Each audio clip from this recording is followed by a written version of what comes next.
Hercule et Philoctète. J'adore la créativité que vous mettez dans vos titres. Non! Non, non! Non, j'irai pas!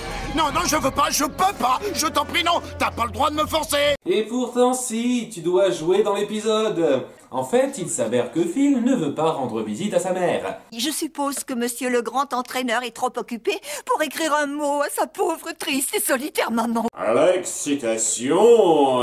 Phil en a assez d'être constamment comparé à son frère Salmoneus. Est-ce que je vous ai dit qu'il a été nommé meilleur satire vendeur de l'année? Elle me trouve totalement nulle! Je donnerais n'importe quoi pour qu'elle soit aussi fière de moi qu'elle l'est de mon frère Sol! Ah, ça craint. Tu es Philoctète, entraîneur de héros. Comme qui? Achille? Persée? Je suis l'entraîneur des ratés! Content de voir que vous n'en avez clairement rien à foutre de ce qui s'est passé dans l'épisode sur Achille. Au moins t'as la chance de la voir. Moi quand je dois discuter avec les miens, je dois parler aux statues. Sauf lors des nombreuses fois où vous vous êtes vus directement. Et puis leur présence physique entière, c'est vraiment le plus important.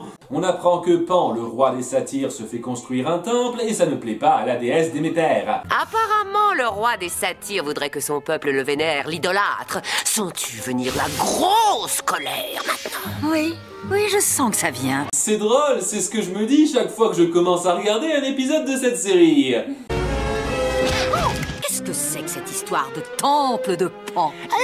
Quel temple? Celui-là! C'est pas un temple, c'est un genre de resto italien. Pan pizza. La pizza ne sera pas inventée avant la fin du Xe siècle. C'est pour ça que vous faites sans arrêt ces jeux de mots autour de pita. À la sortie d'une pizzeria. Et si on allait tous à Pita Hut? Elle lui donne jusqu'à demain soir pour lui faire une offrande digne de ce nom. Il faut que tu me rapportes toutes les offrandes que tu pourras trouver. Le trésor est vide, votre bouquerie. On s'est brouté toute l'herbe à l'ouverture de votre temple. Oh, flûte de Pan. Je suis étonné que l'épisode ne fasse pas ce jeu de mots. Et c'est là que Phil a l'idée de venir consulter son roi pour ses problèmes. Comment faire pour que ma mère me montre un peu de respect? Tout le monde vous respecte, vous, j'ai pensé que vous sauriez quoi faire! Pourquoi tout le monde le respecte exactement? Ça a tout l'air d'être un roi égocentrique et lâche. Pourquoi le peuple scanderait son nom? Ou bien est-ce qu'il a réussi à les flouer en se faisant passer pour Zeus? Je vous demande simplement de vénérer à jamais votre génial souverain. Je pourrais peut-être t'aider. Pan décide alors de le nommer roi intérimaire pendant 2 jours, le temps que ça se tasse. Parce que tu crois que Déméter va oublier ton existence une fois l'échéance passée? Pendant ce temps, Déméter revient voir Némésis, la demi-déesse de la vengeance, afin qu'elle se charge de Pan s'il n'a pas fait d'offrande d'ici là.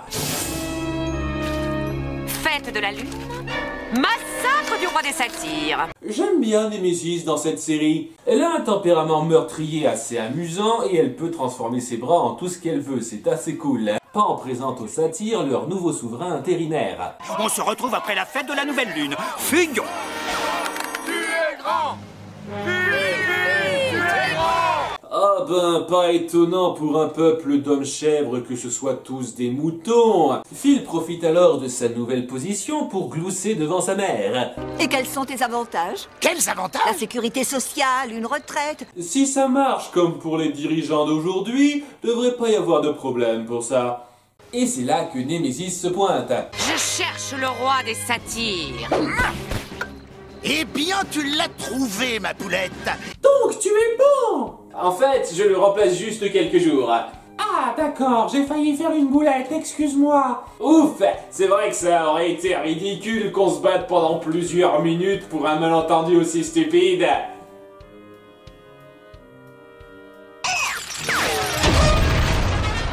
Tu ne vas pas la laisser te traiter de cette façon. Tu es un roi. Agis en tant que tel. Ton frère l'aurait fait. Oui, mon fils que j'aime, fais face à cette femme qui a de fortes chances de te tuer. C'est ce que ton frère suicidaire aurait fait. Némésis, vous semblez être une demi-déesse raisonnable!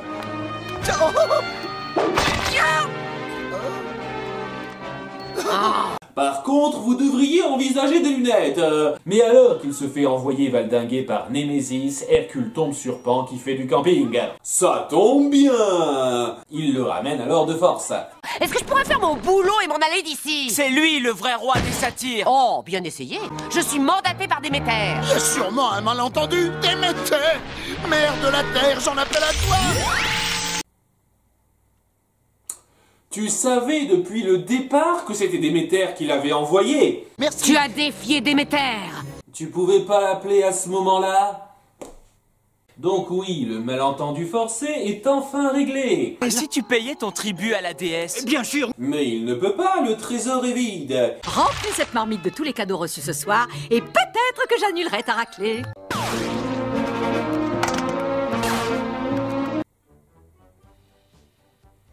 Et tu pouvais pas demander à ton peuple d'offrir des cadeaux en offrande. Ça t'aurait évité d'ourdir tout ce complot moisi.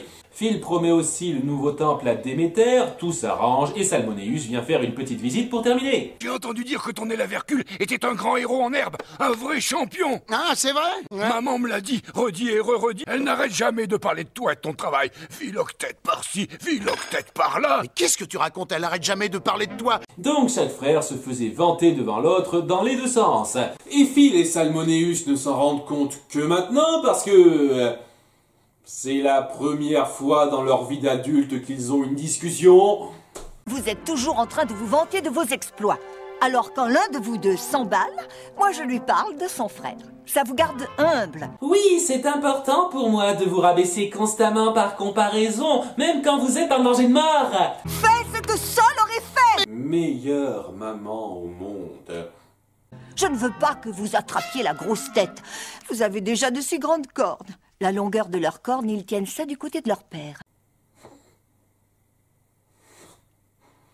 Et meilleure épouse au monde aussi, apparemment.